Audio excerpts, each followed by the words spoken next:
So far away, Nisha, have we run out of ideas already? And are talking about Five Nights at Freddy's? Well, I like Five Nights at Freddy's, so I want to talk about it. Welcome to YouTube circa 5 years ago, folks. Striking while the iron's hot. So far away, Nisha, you don't often join me on Wiki Weekends, but you're here once again for a horror-themed wiki, and we'd like to describe for the audience at home what we're specifically talking about today. So I wanted to record a video about Five Nights at Freddy's because, again, it was another indie horror game which I watched a lot of people play. but did not play yourself. I'm tempted to have a go now because I think I'm so used to seeing it and so used to it being played that the kind of scary aspect is not as scary anymore, so I'm kind of tempted to have a go. Well, don't worry, Nisha, because we're now recording in the office again, or at least I am, and by the time this video goes out, chances are you'll be semi or fully vaccinated and you better come to the office. So folks at home, if you want to see Nisha play Five Nights at Freddy's live on stream, let us know in the comments below and on the social media you can find linked. Also found below will be a link to the wiki we're reading from, which is the Five Nights at Freddy's.fandom.com wiki entry on Freddy Fazbear. And for context, I am only aware of the Five Nights at Freddy's series by reputation. I have never played it, I have never seen it being played, but I'm aware of what the game is. And my favourite thing about Five Nights at Freddy's is the backstory for how it exists. Are you familiar with this at all, Nisha? Yeah, I know the Five Nights at Freddy's lore about what makes the anime. I mean the game itself. Oh, maybe not then. Okay, so, the creator of the game, it's like Scott something or other, it might say here. Cawthorne, that's it, yes. Used to make like religious video games, which featured like cartoon animal characters, but his characters were so fucking terrifying that no one wanted to play them, so he put them in a horror game. I did not know that, that's really funny. Yeah, that's the story I've heard. I don't care if it's wrong, don't correct me, it's too fucking funny. I just know the Five Nights at Freddy's lore about why the animatronics are haunted, that sort of thing. But I didn't know that. I've heard that Five Nights at Freddy's fucking goes places, as evidenced by the fact that series basically ruined game theory, because game theory had 6 months straight of doing nothing but talk about Five Nights at Freddy's, a video game that was made because a guy could not design a cool looking character and instead kept making them look horrifying. But without further ado, the wiki entry on Freddy Fazbear. So we have here Freddy Fazbear, and he's holding. Is that a microphone? Yes, it's a microphone. Oh, thank God. I was thinking, how sexual do these games get? No. It looks like either a dildo or a fleshlight. Anyway, alias Gabriel or Freddy Bear. And here's a pro tip: if you are a bear called Freddy Fazbear, your alias is not Freddy Bear. That's just a nickname, not an alias. Apparently it is. Occupy, as if you got a animatronic mascot. Affiliation, Freddy Fazbear's Pizza. First appearance, Five Nights at Freddy's. Also, if anyone can hear a whooshing in the background, that's not my air conditioning at the office. That's because your house is haunted. Good for you guys. So, appearance, skin/fur colour, brown, eye colour blue. Species, haunted animatronic bear. Species. Gender, male, accessories, top hat and bow tie. Relationships, nameless son. From, are you fucking kidding me? Freddy in Space 2? Okay, I don't know about that one. Nisha, you did not tell me that the Five Nights at Freddy series literally goes to space. I didn't know that. How did you not know? You're the big fan here. All that says to me, though, is that Five Nights at Freddy's is a proper horror franchise because it eventually goes completely off the rails, gets up its own arse with its lore, and sends the main character to space, just like Friday the 13th. We have here additional information. Origin, Five Nights at Freddy's. Song, Gabriel. Age, 10 at the time of Five Nights at Freddy's, according to Help Wanted. 20 at the time of Five Nights at Freddy's 1. He says here that his alignment is neutral, and last I checked, the whole point of Five Nights at Freddy's is that all of these animatronic animals, Freddy Fazbear included, want to murk the ever-loving shit out of you. So what's going on there? Yeah, so in the game, you're a guy who's working the night shift, and you have to basically obviously keep an eye on the place, but the animatronics have to roam around so they don't lock up. But you're not allowed to let them see you, because if they see you, they will kill you. That screams neutral to me. Nothing says neutral like killing someone on sight. Because the law is they're kids' souls trapped in the animatronics because they've been like kids have been murdered by William Afton, I want to say. He killed the kids, put their bodies inside the animatronics, and now they want to get revenge on adults or something like that. Nisha, you can't see what I'm doing right now, but when you said that, I immediately just grip the tip of my nose and like, for fuck's sake. Are you kidding me? Is that the actual backstory to what these things are? I think so. Like dead children. Oh, that's so fucking lame. And this got like 5 games and went to space. Anyway, Freddy Fazbear is the titular main antagonist of Five Nights at Freddy's. He is the main animatronic of the game. Appearance. Freddy Fazbear appears as a brown bear. Really? I could have guessed that. Freddy Fazbear is a bear, which reminds me of my favourite nonsense poem, which, if I remember correctly, is Fuzzy Wuzzy was a bear, Fuzzy Wuzzy had no hair, so Fuzzy Wuzzy wasn't Fuzzy Wuzzy. He has 3 black freckles on each cheek on his face and has blue eyes and black eyebrows. Freddy also seems to have a few handprints on his head. And I'm guessing, given how much this series exploded in popularity, there's an explanation for those handprints. Nisha? I think so. Oh, okay. I thought you were the lore master of this game. Maybe not the master. There's obviously a few missing pieces, but I'm assuming that's probably from people he's tried to kill. I don't know. Yeah, because the one thing about Five Nights at Freddy's that I knew, like just from pop culture osmosis, is that they kill you by like eating you. Is it? They shove you inside the costume. Yeah. Which I thought was like kind of neat, like, as an interesting idea. Like, it's a horror concept. Like maybe not something you could expand into 5 fucking games and then send it into space, but an interesting concept nonetheless. Maybe something you've seen like, Love, Death, Robots. Like those shorts, those high concept shorts that have like one kernel of a good idea that they explore in about 10 minutes and then it doesn't overstay its welcome. Clearly, Five Nights at Freddy's is not that. So we have here behaviour. It says here, Freddy becomes active on night 3 and continues to move on the following nights. He starts off at the show stage and proceeds to move to the dining area, the bathroom, the kitchen, and finally passes the halls to make his way into the office. And I'm guessing that's where you, the main character, is. And yeah. And that's where the jump scare happens, like where I guess 95% of YouTubers 5 years ago got their thumbnails. They're just where he pops like, there. Yeah, if you run out of power, he will get you. But obviously you've got Bonnie or Chica. If they catch you, they will get you. And then there's Foxy as well.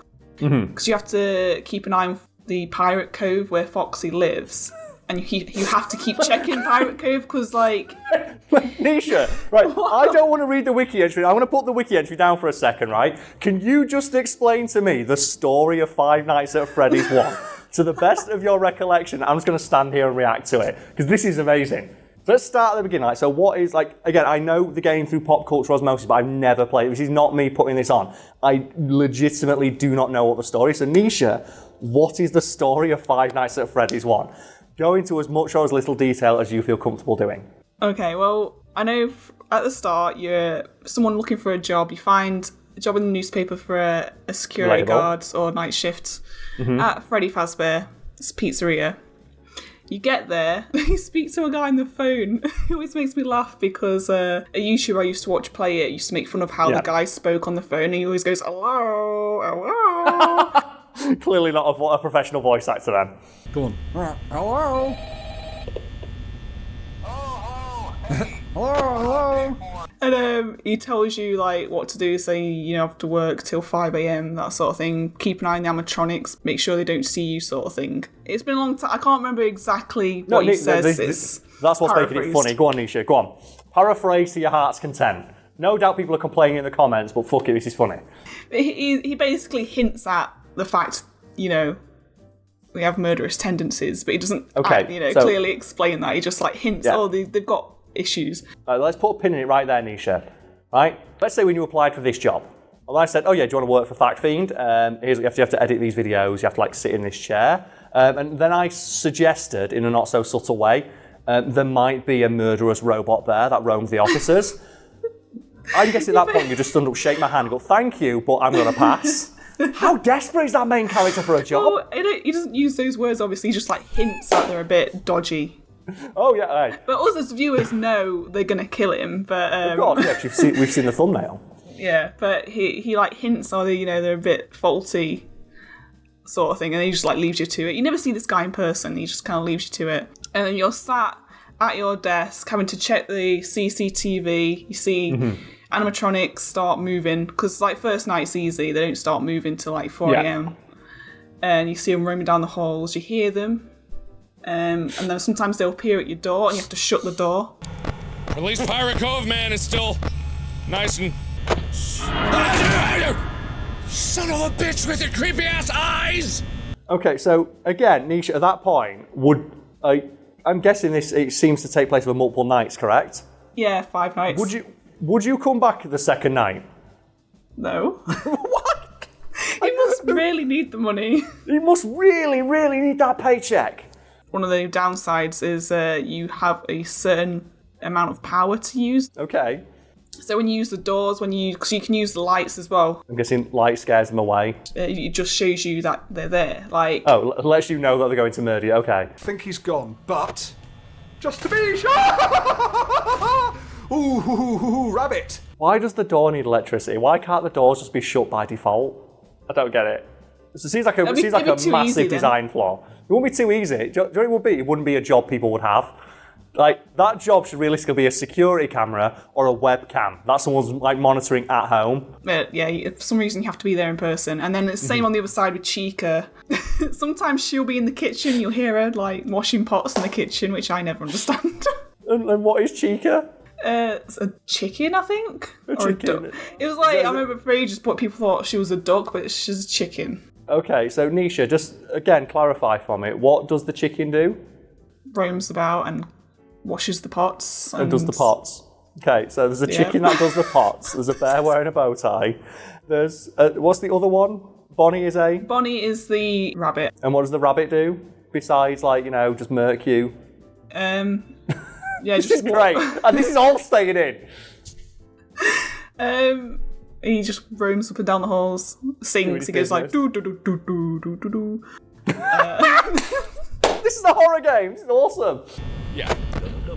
Don't you dumb to nobody. And then you've got Foxy, which I mentioned is in the Pirate Cove. We all know about that connection. There's no need to explain it. But yeah, you have to keep an eye on Pirate Cove on the CCTV because Foxy will move. Like when you're not looking, he will move. But if you're looking at him, he won't move. He'll like kind of go back inside the Pirate Cove. But the scary thing about Foxy is if you just miss him, you hear him literally sprint down the hallway and get you. I think that's one of the scariest ones.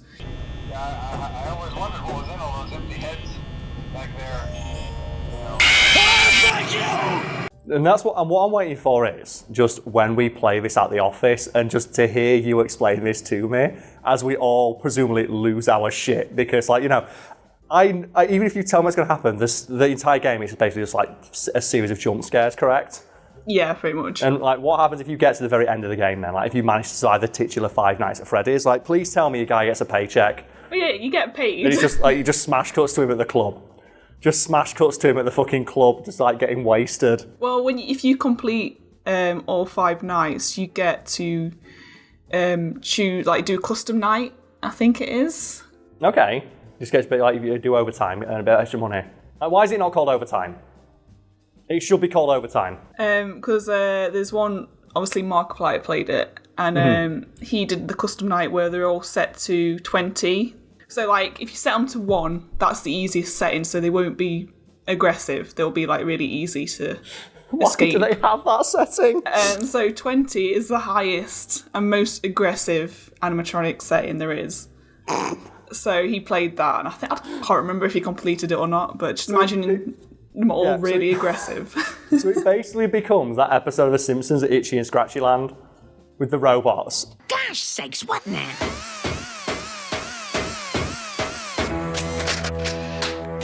Oh, but like, Nisha, that was a fucking journey, and we'll move on now. We have here, speaking of which, Ultimate Custom Night. Oh, there we go. And it says here that we had to have a description here from the game. He approaches from the left hall, emerging from the darkness and progressing in stages towards your door. Keep track of him on the monitor and shut the door when he's standing in the doorway to turn him away. He moves faster as the building gets warmer, so try to keep him cool at a cool 60 degrees whenever possible. So I'm guessing that's like the new thing they add in of like, temperature control as well. And we've got function. So Freddy Fazbear's function is to be the main antagonist, and he is there to show the series' main character and help with custom night and open up the map. Strategy. As if there's a strategy to fucking fight in this robot bear. So Freddy Fazbear will not really show up on the map. You can see his eyes, so you can see when he's by your door. So you need to keep an eye on him. So he will not really show up on the map, but you need to keep an eye on him. Great tip there, folks. So when he's right next to your door, the door must be kept closed until he leaves, or he will jump scare the player, resulting in the game over. Freddy can also be, and I quote, cam-locked while he's on the show stage and in the East Hall corner. I mean, if the player looks at him on the camera without moving to another room, Freddy will be stuck there and unable to move. This allows players to complete 20-20-20-20 mode with the power remaining at the end. So that's how you defeat that level then. And then, Nisha, would you like to have just some trivia on just Freddy Fazbear? Because I'm done. I've never played this game. I'm already fucking burned out on it. I'm bored of it already. So we have here trivia. Freddy's hat is removable. Ooh. I'm not sure how you do that, but I'm hoping it's like in Resident Evil 2 Remake where you can shoot off Mr. X's hat. You can just shoot his hat off and he gets really mad about it. He gets super salty. So see that Freddy doesn't move until night 3 unless the player runs out of power. There is a similar animatronic called Golden Freddy. Golden Uzaru Freddy. Just Super Saiyan Freddy. Just fucking kicking it golden style. Got it. Freddy appears in every game. Of course he does. He's the fucking mascot character and this series is creatively bankrupt. Prior to release, Freddy's name was initially Freddy Bear. Wow. That trivia. Oh, that is so... And then there's just a bunch of pictures and they all look fucking terrible. And then there's another one. Oh, wait, Nisha, there's another section at the bottom called Withered Freddy. Okay. Do you want to talk about... Wait, who's Withered Freddy? Withered Freddy looks almost identical to the first game. He also wears a black hat and bow tie. Oh, he's the main character of Five Nights at Freddy 2. Oh, yeah. Yeah, because they all have, like, different looks. In the second game, they all get, like, a sort of cartoony makeover. They're meant to look like toy animatronics, and they're still just as freaky. But no, they're just as shit. That's in it. They're not as freaky. They are shit. They look shit, and that's why they're scary. Huh. Well, folks at home, if you enjoyed that one, I'm not sure why you did and why you stuck around, but if you want to see us play that game live on stream, let us know on social media. I'm so sorry I chose this. I'm off camera already, I'm already done.